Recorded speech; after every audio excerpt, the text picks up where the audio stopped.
दिल्ली में हुई उत्तराखंड बीजेपी की बैठक। सीएम धामी, बीएल संतोष, दुष्यंत गौतम सहित कई नेता बैठक में शामिल। बैठक में प्रदेश के विकास और उपचुनाव को लेकर मंथन।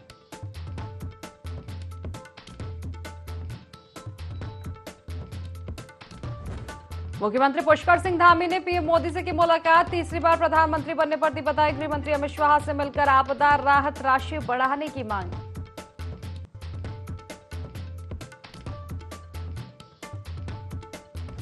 मंगलौर सीट पर 10 जुलाई को वोटिंग। कांग्रेस प्रदेश अध्यक्ष करण महारा ने वर्करों की ली मीटिंग। चुनाव की रणनीति पर की चर्चा।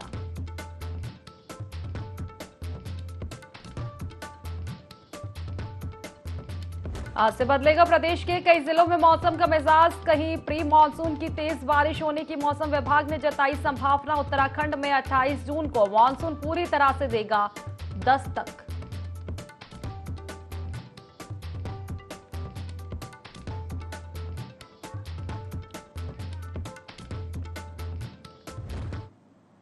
नमस्कार, देवभूमि लाइव देख रहे हैं आप और मैं हूं आपके साथ खुशी व्यास। चले रुक कर लेते हैं सीधा खास खबरों की ओर। देहरादून से हम आपको बता दें, जहां दिल्ली में हुई उत्तराखंड की बीजेपी की बैठक, सीएम पुष्कर सिंह धामी सहित कई नेता बैठक में शामिल हुए। आपको बता दें कि बैठक में प्रदेश के विकास और उपचुनाव को लेकर मंथन किया गया है। बैठक में मंत्रिमंडल विस्तार और दायित्व वितरण को लेकर भी चर्चा की गई। दिल्ली में केंद्रीय राज्य मंत्री अजय टम्टा के आवास पर यह बैठक हुई है। तो उत्तराखंड के नेताओं की दिल्ली में बड़ी बैठक हुई है। सीएम पुष्कर सिंह धामी सहित कई नेता इस बैठक में शामिल हुए। बैठक में प्रदेश के विकास और उपचुनाव को लेकर मंथन किया गया। मंत्रिमंडल विस्तार और दायित्व वितरण को लेकर भी इस बैठक में चर्चा हुई है। दिल्ली में केंद्रीय राज्य मंत्री अजय टम्टा के आवास पर यह बैठक रही।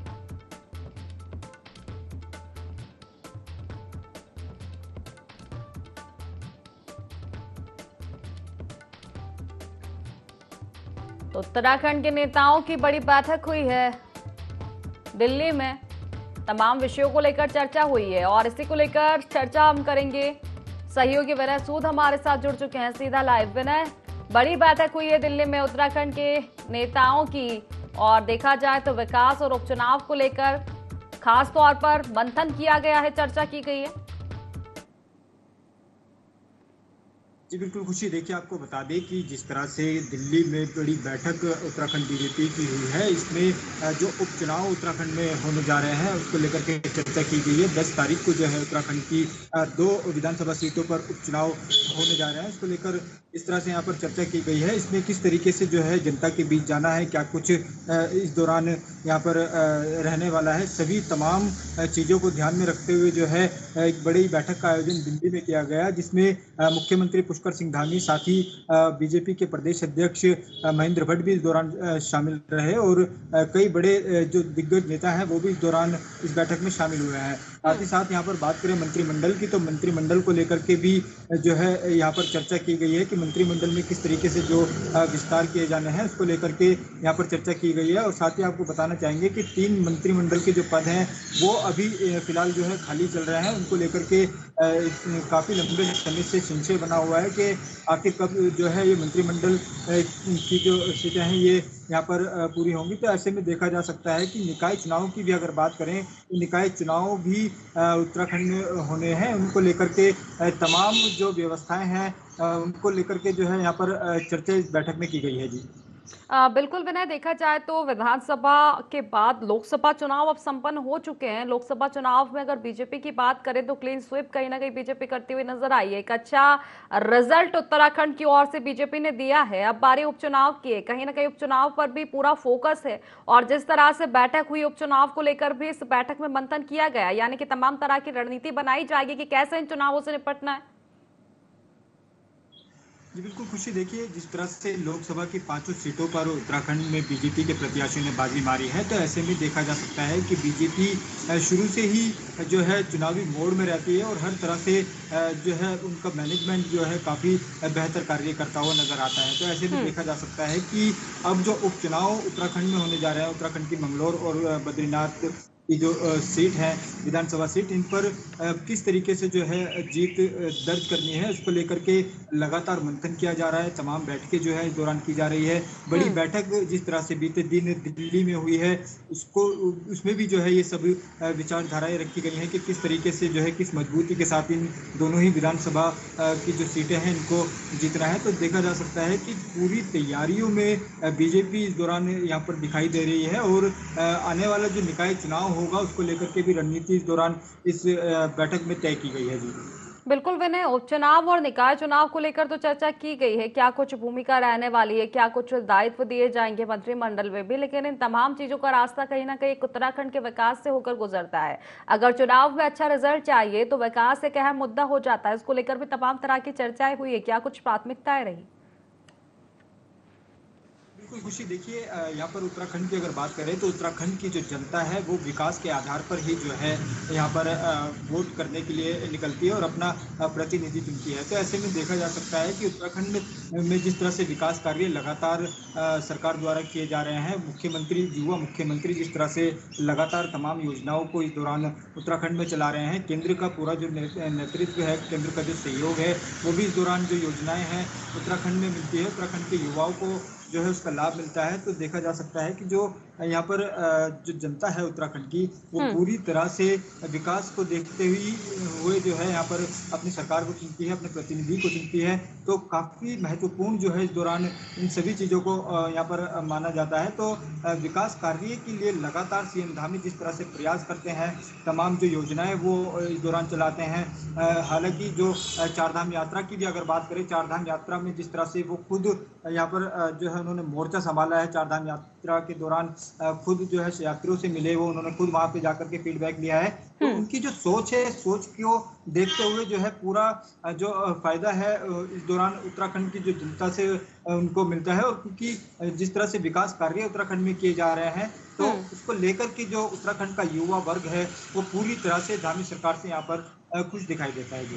बिल्कुल विनय, पूरा फोकस किया गया है विकास को लेकर। और हालांकि उत्तराखंड में देखा जाए तो चारधाम यात्रा एकमात्र ऐसा मुद्दा है जो एक बड़ा फीडबैक कहीं ना कहीं देता हुआ नजर आता है, वो अच्छा रहे या बुरा रहे। हालांकि बैठक हुई है, तमाम विषयों को लेकर चर्चा हुई, देखने वाली बात होगी क्या कुछ निष्कर्ष सामने आएगा। फिलहाल शुक्रिया आपका तमाम जानकारी साझा करने के लिए। चलिए खबरों में आगे बढ़ेंगे, जहां उत्तराखंड की दो विधानसभा बद्रीनाथ और मंगलौर विधानसभा सीट पर उपचुनाव के लिए 10 जुलाई को मतदान होना है। ऐसे में सभी राजनीतिक दल अपनी पूरी तैयारी में जुटे हुए हैं, लेकिन उपचुनाव को लेकर सियासत भी बखूबी नजर आ रही है। कुछ दिनों पहले ही भाजपा प्रदेश महामंत्री आदित्य कोठारी ने बयान में कहा कि कांग्रेस नेत्री रजनी भंडारी भाजपा के लिए प्रचार करेंगे। इसको लेकर कांग्रेस के प्रदेश अध्यक्ष करण महारा ने कहा कि भाजपा ने 400 पार भी कहा था, सबके खाते में 15-15 लाख भी कहा था, बुलेट ट्रेन की बात भी कही थी, जोशीमठ में 1 साल के अंदर लोगों को पुनर्वास करने की बात भी कही थी। क्या उनको बसाने का काम किया गया? भाजपा सिर्फ कहती है, करती कुछ नहीं।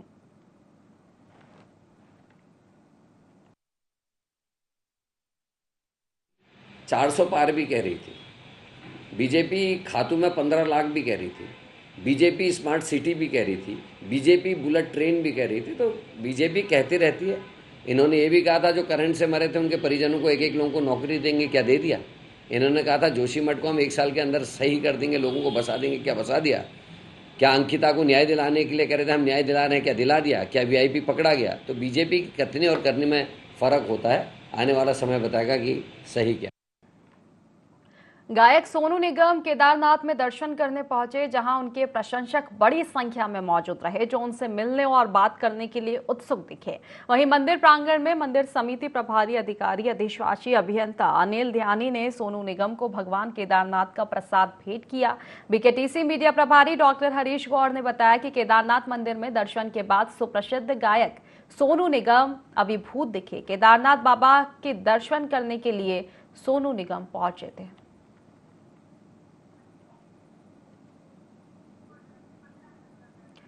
तो देखिए, गायक सोनू निगम केदारनाथ पहुंचे और बाबा केदारनाथ के उन्होंने दर्शन किए। इस दौरान जो उनके प्रशंसक रहे, काफी भीड़ भाड़ उनकी देखने को मिली, उनसे बात करने को लेकर, उनसे मिलने को लेकर उत्सुक रहे। इस दौरान सोनू निगम को बाबा केदारनाथ का प्रसाद भी भेंट किया गया है।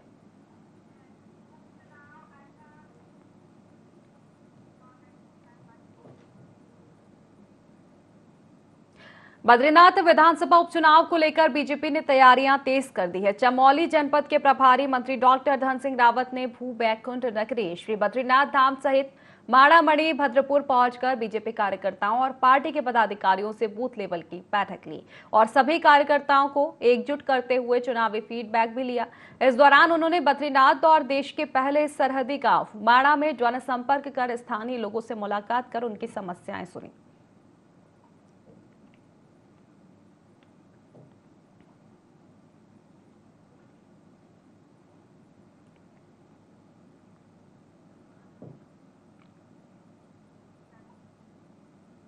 बद्रीनाथ विधानसभा उपचुनाव को लेकर जिला निर्वाचन अधिकारी चमोली हिमांशु खुराना ने सीमांत नीति घाटी के सबसे दूरस्थ मतदेय स्थलों का निरीक्षण किया और चुनाव व्यवस्थाओं का भी जायजा लिया। उत्तराखंड राज्य गठन के बाद पहली बार सीमांत नीति माड़ा घाटी के 3,838 माइग्रेट मतदाता अपने मूल गांव में ही मतदान करेंगे। इन दिनों ग्रीष्मकाल में नीति माड़ा घाटी के लोग अपने मूल गांव में रह रहे हैं। प्रशासन ने नीति माड़ा घाटी में 9 पोलिंग बूथ बनाए हैं। जिला निर्वाचन अधिकारी ने पोलिंग बूथों पर मरम्मत, रंग रोगन के साथ पेयजल, विद्युत, रैंप और मतदाताओं के लिए अन्य मूलभूत सुविधाओं को 30 जून तक दुरुस्त करने के निर्देश अधिकारियों को दिए हैं।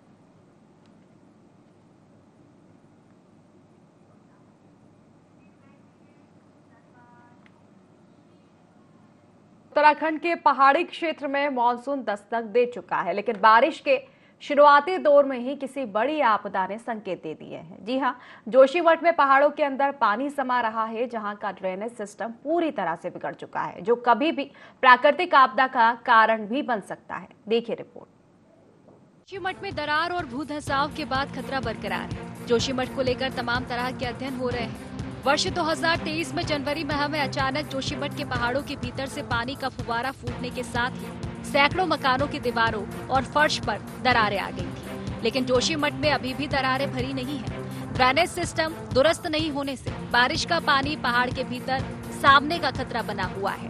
करीब 700 मकानों की मरम्मत की जानी है। रिपोर्ट के अनुसार पहाड़ पर समुचित ढंग से ड्रेनेज की व्यवस्था होने से खतरा बढ़ा हुआ है, क्योंकि बारिश का पानी दरारों के भीतर जाने से काफी नुकसान हुआ है। ऐसे में मानसून की दस्तक से जोशीमठ पर एक बार फिर खतरा मंडरा सकता है। भाजपा प्रदेश प्रवक्ता हनी पाठक ने कहा कि जब जोशीमठ में आपदा आई थी, उस वक्त भी हमारी सरकार ने पूरा प्रयास किया था कि किसी के जान माल की हानि ना हो और जनता को किसी भी प्रकार की समस्या का सामना न करना पड़े।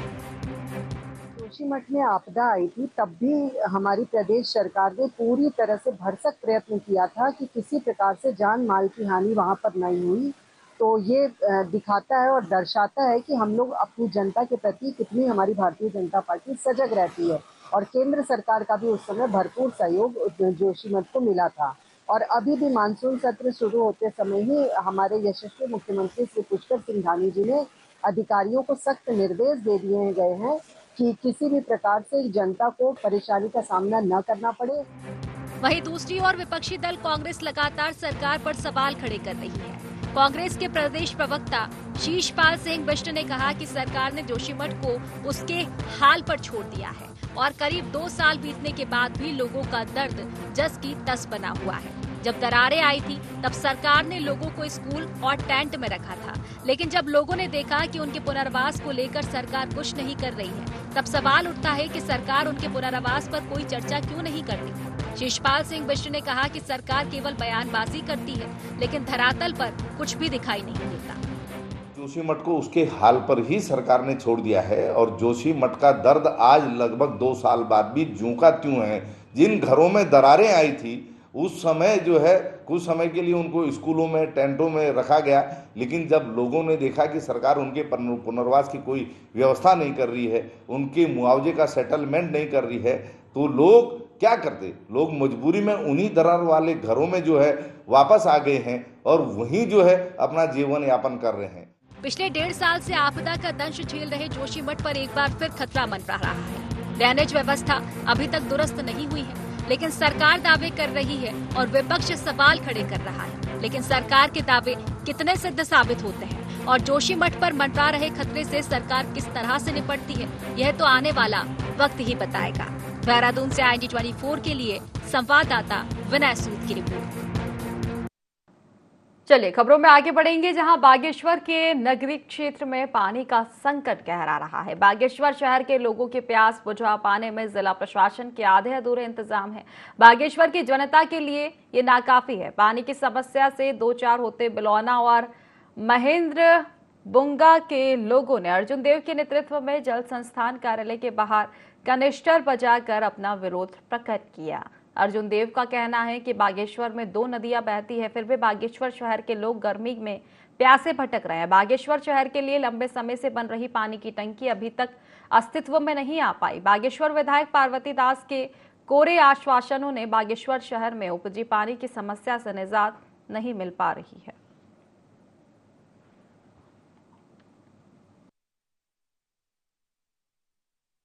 बागेश्वर जनपद में सरयू गोमती नदी बहती है और नगर में पीने के पानी के लाले पड़े हुए हैं। लोग एक एक दो दो किलोमीटर दूर घंटों लाइन लगाकर जो है पानी सरमट होके लेकर आए।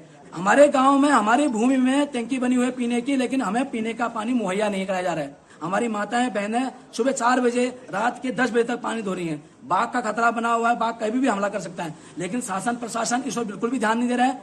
जल संस्थान के कर्मचारी पूरी तरह से चौपट हैं, इनकी व्यवस्थाएं बिल्कुल सरमरा चुकी है। हर घर जल हर घर नल की योजना इनकी जो है पूरी तरह फेल योजना है। इस पर इन्होंने बहुत बड़ा भ्रष्टाचार, बहुत बड़ा घोटाला किया है। क्षेत्र पंचायत भटवाड़ी की बैठक में सीमांत विकास खंड भटवाड़ी के विकास को लेकर जनप्रतिनिधियों और अधिकारियों ने विचार विमर्श कर विकास कार्यों के क्रियान्वयन को लेकर बैठक आयोजित की। बैठक में क्षेत्रीय विधायक सुरेश चौहान, जिलाधिकारी डॉक्टर मेहरबान सिंह बिष्ट और मुख्य विकास अधिकारी जय किशन सहित तमाम विभागों के जिला स्तरीय अधिकारियों ने भाग लिया। बैठक में जिला अधिकारी डॉक्टर मेहरबान सिंह बिष्ट ने कहा कि पंचायत प्रतिनिधि विकास कार्यों के क्रियान्वयन पर निरंतर नजर रखें और कहीं भी कोई गड़बड़ी देखने में आती है तो तुरंत उस पर संज्ञान लिया जाए।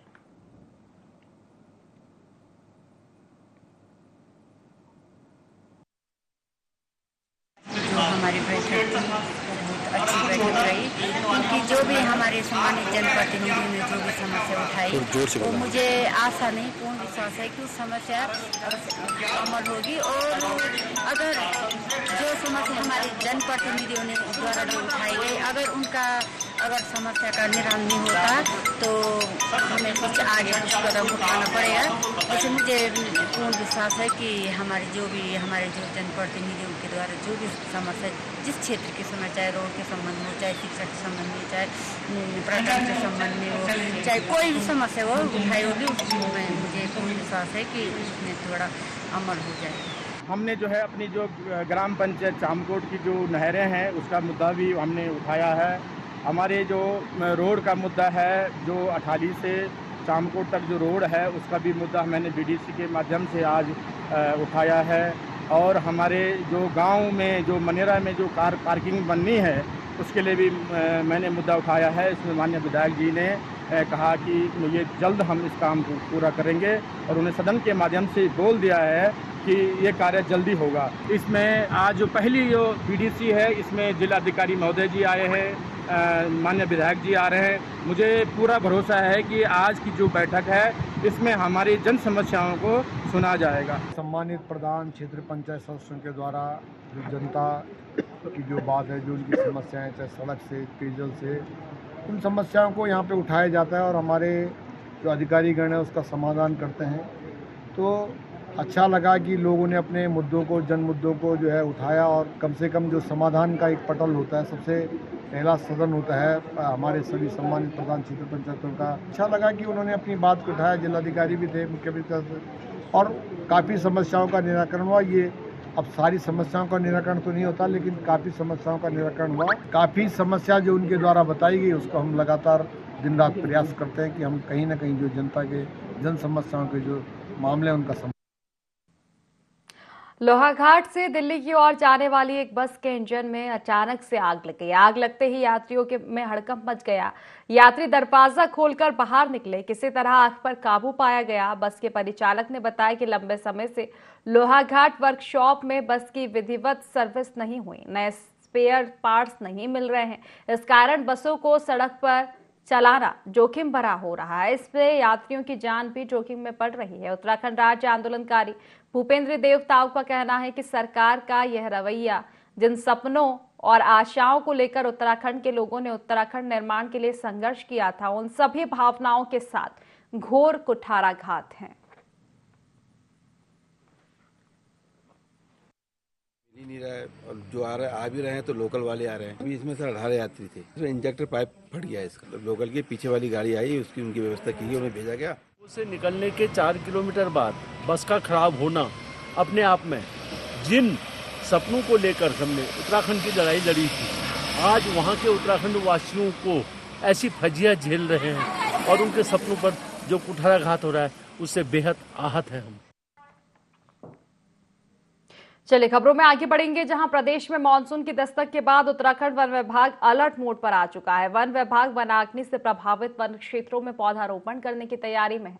इसको लेकर वन विभाग के हॉफ डॉक्टर धनंजय मोहन ने कहा कि पूरे प्रदेश में बारिश होने की वजह से अब वनाग्नि के मामले देखने को मिल रहे हैं, जिससे बहुत ज्यादा राहत है। हम पौधारोपण के काम में स्थानीय समुदायों को भी जोड़ रहे हैं। सोइल एंड मॉइस्चराइजर कंजर्वेशन के तहत हम छोटी जलधाराओं का ट्रीटमेंट कर रहे हैं ताकि सोइल इरोजन पर काबू पा सके।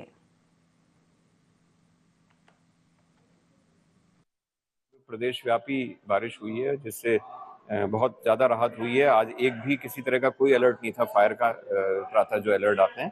तो फिलहाल ये समस्या पे पूरा कंट्रोल हो गया है। और अभी ये मानसून नहीं है, प्री मानसून ही है। मानसून तो यहाँ 25 तारीख को आता है, तो लेकिन जो है माहौल बना हुआ है, उससे लगता है कि अब आने वाले दिनों में नमी बरकरार रहेगी। कुमाऊं क्षेत्र के पहाड़ी जिले बागेश्वर के अंतर्गत आने वाले ग्रामीण अंचल में संचालित राष्ट्रीय स्वास्थ्य कार्यक्रमों की जिला स्तरीय समीक्षा बैठक आयोजित की गई। समीक्षा बैठक में ग्रामीण स्वास्थ्य विभाग के प्रदेश उपाध्यक्ष सुरेश भट्ट ने सीएमओ और स्वास्थ्य सेवाएं सुधारने के उनको निर्देश दिए। वही यह भी निर्देश दिए कि बेवजह किसी मरीज का रेफर नहीं किया जाए। बागेश्वर जिले की एनएचएम की इस समीक्षा बैठक में हर क्षेत्र में अभी तक क्या क्या हमारी उपलब्धियां रही हैं, क्या क्या हमने काम किया, उसकी समीक्षा की है। कुछ ऐसी मूलभूत आवश्यकताएं धीरे धीरे उसकी पूरी की जा रही हैं। हमारे अच्छे डॉक्टर्स की टीम, इस बीच अच्छे डॉक्टर्स भी यहाँ पर आए हुए हैं। कुछ एक्सपर्ट डॉक्टर्स और आने हैं, उनकी कमी है, उसको भी पूरा करेंगे। और मैं मानता हूँ कि हम सब पूरी स्वास्थ्य क्षेत्र की पूरी टीम मिलकर बागेश्वर जिले के हर नागरिक को अच्छी स्वास्थ्य सेवाएं उपलब्ध कराने के लिए प्रतिबद्ध है। तो फिलहाल इस बुलेटिन में बस इतना ही। आप बने रहिए IND24 के साथ। नमस्कार।